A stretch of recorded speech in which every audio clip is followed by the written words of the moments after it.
कल दोपहर लंच के बाद में हमें अच्छा नहीं लगा कि हम जाके आराम करें, सो हम प्रार्थना करने बैठ गए और प्रार्थना थोड़ा डिप हो गई गहराई में। और जब गहराई में हम चले गए तो हमें होश नहीं था, हम बैठे बैठे सो रहे हैं कि जाग रहे हैं। But I was in the deep meditation. तब एक हल्की सी झलकी हमें दिखाई देती है, और वो झलकी ये है कि एक बर्तन हमें दिखाई दे रहा है, जग के समान, जैसा आप पानी बांटते ऐसा एक जग है, जार है, और उसमें एक धार के साथ में बिल्कुल मोबिलाइल की तरह, तार ना टूटने वाला धार, शहद के समान कुछ टपक रहा है।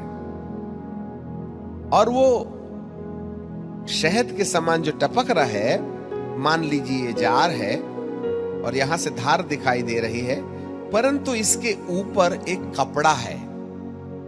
पुराने जमाने में जब छन्नी का आविष्कार नहीं हुआ था तो लोग केतली के ऊपर में सफेद कपड़ा डाल के उस पर चाय डालते थे और चाय पत्ती को छान लेते थे।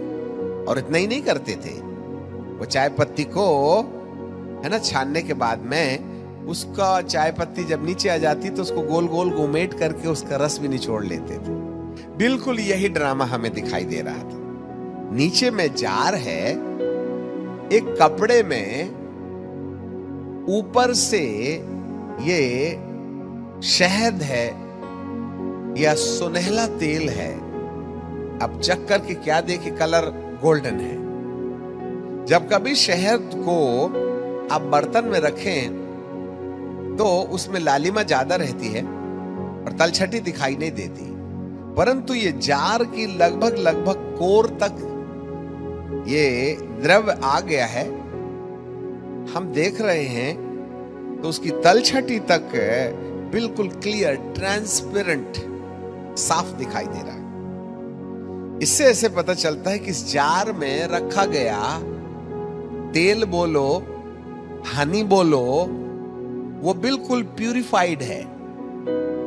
और उसको प्यूरिफाई बनाने के लिए एक हाथ है जो इस कपड़े में आने वाले तेल को या हनी को कपड़े में ले रहा है और कपड़े से छान करके इस जग के अंदर में डाल रहा है।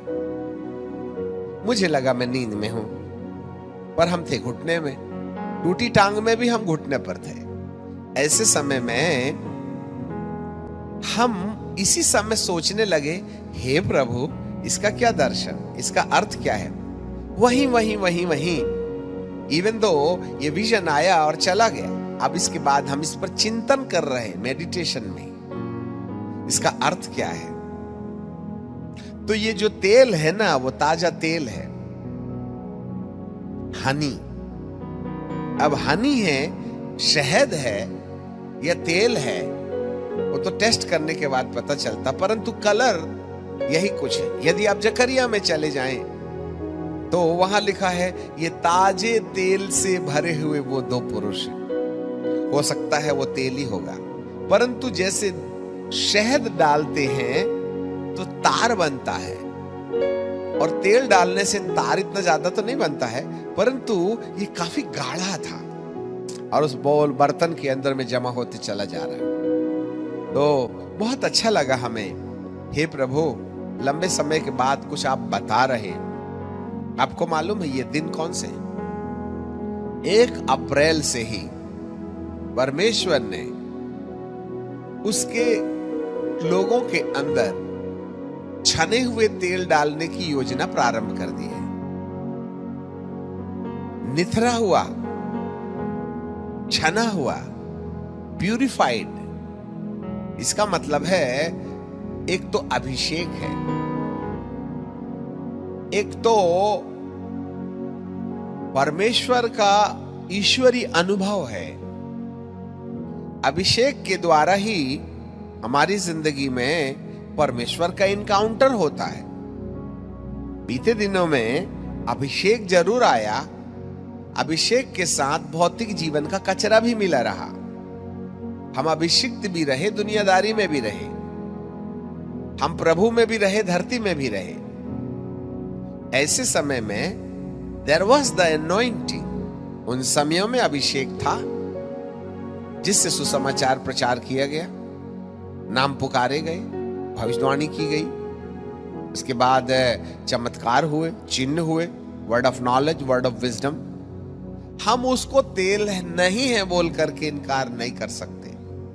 इससे पहले 2020 के पहले प्रभु ने जो कुछ भी किया उसको बाईपास नहीं किया जा सकता है, परंतु वहां एक संकेत है कि इससे पहले जब कभी भी कोई अभिषेक रहा, चाहे 9 वरदानों का अभिषेक हो, चाहे 5 प्रकार की सेवकाई का अभिषेक हो, हम कहीं ना कहीं अभिषेक के साथ साथ मिला जुला जीवन जीते रहे।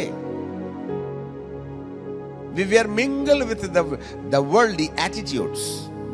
हमारा जो संबंध है भौतिकवादी रहा है। चंगाई के बाद में हाहा ही हु करते रहे हैं, भविष्यवाणी के बाद भी मिला जुला जीवन जीते रहे हैं।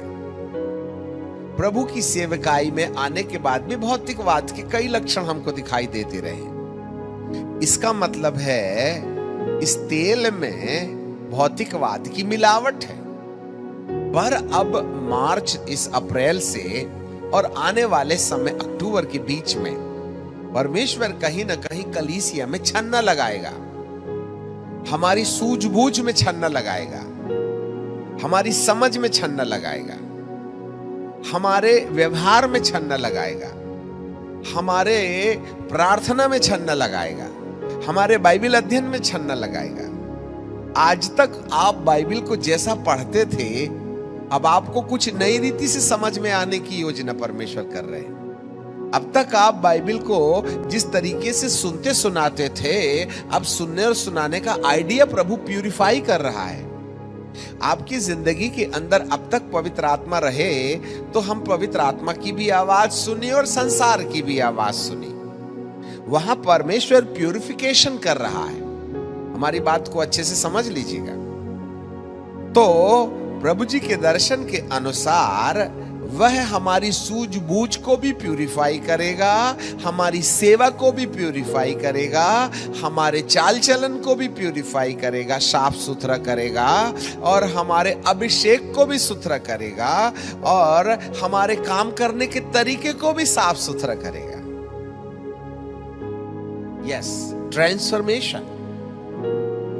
और ये जो ट्रांसफॉर्मेशन है वो हमारे डीएनए में है, हमारी हेरिडिटी में, हमारी चाल चलन में। ऊपर से आने वाले अभिषेक में मिलावट नहीं थी, परंतु हमारे बर्तन में कई बार हम पेट्रोल भराने के लिए जाते हैं तो गाड़ी को धोते धोते धोते ढक्कन ढीला रहा ना, तो फोर्स से जब हम पानी मारते तो ढक्कन से पानी अंदर चला जाता है।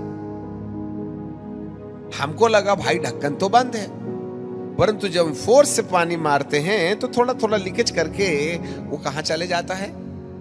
पेट्रोल टैंक में। ऐसे ही हमारी जिंदगी में जब अपन ने प्रभु जी को ग्रहण किए थे ना, तो पेट्रोल टैंक के समान हमारे अंदर ऑलरेडी पहले पानी विद्यमान था। हमारे अपनी ओल्ड कैरेक्टर, अपना पुराना स्वभाव, अपनी पुरानी आदतें, वही कहते हैं ना, कुत्ते की दुम को कितने साल पोंगरी में डालो निकालो तो फिर वही वाला जो एटीट्यूड्स है धरती के हर इंसान के अंदर में रहता है। आखिर दाऊद को भी देखो, कर दिया ना हित्ती उरिया की पत्नी के चक्कर में, उसको मौत के घाट उतार दिया। कौन परमेश्वर का दास नहीं गिरा? कहने का मतलब यह है कहीं ना कहीं हमारे डीएनए में, हमारी हेरिडिटी में, हमारी प्रैक्टिसेस में वो बात पाई जाती है। प्रभु तेल डाल देते हैं तो पेट्रोल और पानी मिल जाता है सर। अब मिलता तो नहीं पेट्रोल और पानी, पानी तो अलग ही ना रहेगा, दूध और पानी मिल जाता है। इस तरीके से प्रभु का अभिषेक जब हमारे जीवन में आया था तो वह टोटली प्यूरिफाइड था, परंतु जब हमारे पात्र में आया तो पात्र में पाई जाने वाली जो गंदगी थी, उस गंदगी के चक्कर में कहीं ना कहीं अभिषेक मैला नहीं हुआ, वरना अभिषेक में मिलावट हो गई। पवित्र आत्मा के अभिषेक में मिलावट खुदा करके नहीं भेजा, हमने मिला लिया उसको। Listen me carefully. जब कभी तुम परमेश्वर की आवाज सुनो तो अपने मन को कठोर नहीं करना। तो परमेश्वर ने भली मनसा से हमको अभिषेक दिया था, परमेश्वर ने भली मनसा से हमको बुलाया था, परमेश्वर ने भली मनसा में हमको वहां तक पहुंचाने की कल्पना किया है। इसलिए एन केन प्रकारेण, अर्थात हर हालत में वह इंसान को सिद्धता की ओर ले जाने के प्रयास में लगे रहता है। परंतु हमारे पात्र के अंदर में जो पाई जाने वाली गंदगी है, इसलिए हमने यिर्मयाह की किताब से पढ़ा था, बीते दिनों में हमने सुना था कि हंडे को तपती हुई आग में रख दो, हंडे को तपती हुई आग में रख दो और उसको जलाओ जिससे कि हंडे के कचरे जल जाएं, और फिर उसमें पानी डाल दो, और उसके बाद में फिर जिस चीज को भी तुम्हें पकाना है उस उबलते हुए पानी में डाल दो, जिससे कि हंडे की आग में रखे जाने से हंडे की कालक जो अंदर ऊपर नीचे है वो जल जावे। और यही कुछ परमेश्वर इन दिनों में किया चाहते हैं। तो जो तेल प्रभु दिखा रहे हैं उसमें छन्ना लगा है, और वो जो छन्ने वाला तेल है ऊपर हमारी जिंदगी से आई मिलावट को जो तेल के अंदर आ गई है उसको वो छान लेना चाहता है, जिससे कि पात्र के अंदर में टोटल प्यूरिफाइड ऑयल, वाओ, देखते हुए मेरी नजर में आज भी वो ऐसा झलकता हुआ सा दिखाई दे रहा है, और तलछटी तक वो बिल्कुल क्लियर दिखाई देता है। हमारे समुद्र का पानी बहुत गंदा होता है, परंतु दक्षिण अफ्रीका में वगैरह में चले जाओ तो बहुत डिप में 50-25 फीट के अंदर में भी सिक्का साफ दिखता है। इतना स्वच्छ पानी, ऐसा जैसे कांच का एक लेयर डाला पड़ा है, पानी नहीं है। कुछ ऐसा ही इस बर्तन में तेल दिखाई दे रहा है।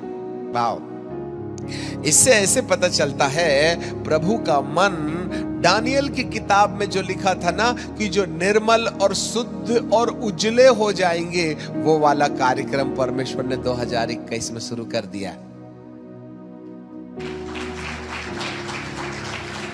हालेलुया। अब यदि आप इस बात पर रुचि रखें कि हे प्रभु, जैसा तू मुझको शुद्ध करना चाहता है कर दे, तो प्रभु कहते हैं मुझे अवेलेबिलिटी चाहिए, जो अपने आप को उपलब्ध करेगा। It's my responsibility to sanctified you, but be available for God. परमेश्वर के लिए यदि कोई उपलब्ध नहीं है तो अपना हाथ खींच लेगा। छन्ना मतलब छन्ना, वह हमारी जिंदगी में किसी भी प्रकार की गंदगी को अब बर्दाश्त नहीं करेगा। बर्दाश्त इन द सेंस वो नहीं रहने देना चाहता है, यह उसकी सलाह है, पर जोर जबरदस्ती भी नहीं करेगा। ये भी